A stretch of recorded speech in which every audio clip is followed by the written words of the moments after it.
Lydia flew up to the center of the ceiling and waved her wand in a wide circle.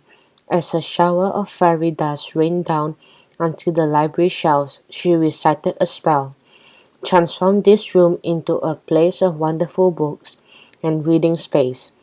Books you read till the lights go out, books you tell your friends about. Princesses young and witches old, adventures wild and heroes bold. Books that make you laugh out loud, real life tales to make you proud. Stories that can break your heart, stories that are works of art. Poems, plays, and novels too, fill these dreary shelves anew. As she spoke, the endless copies of fantastic Jack Frost, the story of my life began to change. One by one, a colorful selection of books appeared, in all shapes and sizes. As the goblin started to notice and talk about it, Jack Frost looked up. He groaned when he saw all the copies of his book disappearing. Rachel and Kirsty flew over to land on the desk in front of Jack Frost. He scowled at them. "What do you want?" he demanded. "We'd like to have the copies of your book that you signed for us earlier," said Rachel, trying to sound brave. Jack Frost's mouth fell open. He stared at them for a moment. Then he stood up and hurried to get the books. While he was gone, the goblins grew quieter and quieter. One by one, they were discovering exciting books and settling down to read them. By the time Jack Frost returned, the goblins were completely quiet. "There," said Jack Frost, shoving the copies of his book at Rachel and Kirsty. But he didn't sound quite as angry as usual. Just then, a very small goblin tapped him on the shoulder. "I thought you might like this book, sir," said the goblin in a shaky voice. He held out a copy of the Snow Queen. Jack Frost grabbed it and read the back cover. "Aha!" he exclaimed. "She sounds like my kind of royal." He sat down and started reading. With a smile, Lydia landed on the desk beside Rachel and Kirsty. "You have been wonderful," she said. "Thank you from the bottom of my heart.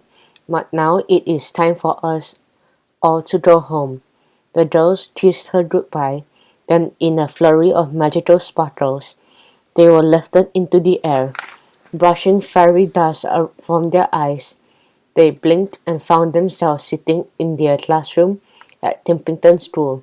Everyone was busy writing about the books they had chosen. Kirsty and Rachel looked down and smiled. There was a copy of Fantastic Jack Frost, the story of my life, in front of them.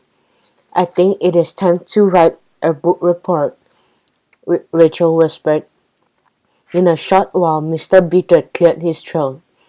"All right, everyone," he said. "I'd like to hear what you thought about your books. Let's start with Rachel Walker." Rachel and Kirsty stood up together. "We chose the same book," Rachel explained. "It is all about someone named Fantastic Jack Frost. I like this book because the main character tries to be scary, but sometimes he is very funny without even knowing it. I like the way all the characters come to life in the book," Kirsty added. "You could almost believe that fairyland and the king and queen really do exist." Rachel shared a secret smile with her best friend.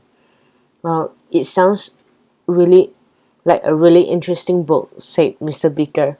"I have never heard of it before, but you have made me want to read it. I think that the school superintendent will be very impressed with your reports when she visits." Kirsty and Rachel sat down again as Adam started to read his book report. "In all excitement, I forgot that the superintendent coming," Rachel whispered. "I hope we can find the last magical gold star badge before she arrives, or the whole visit will go wrong." Kirsty nodded and gave a little smile. "Don't you know?" she said. "All stories about fairies and happily ever after."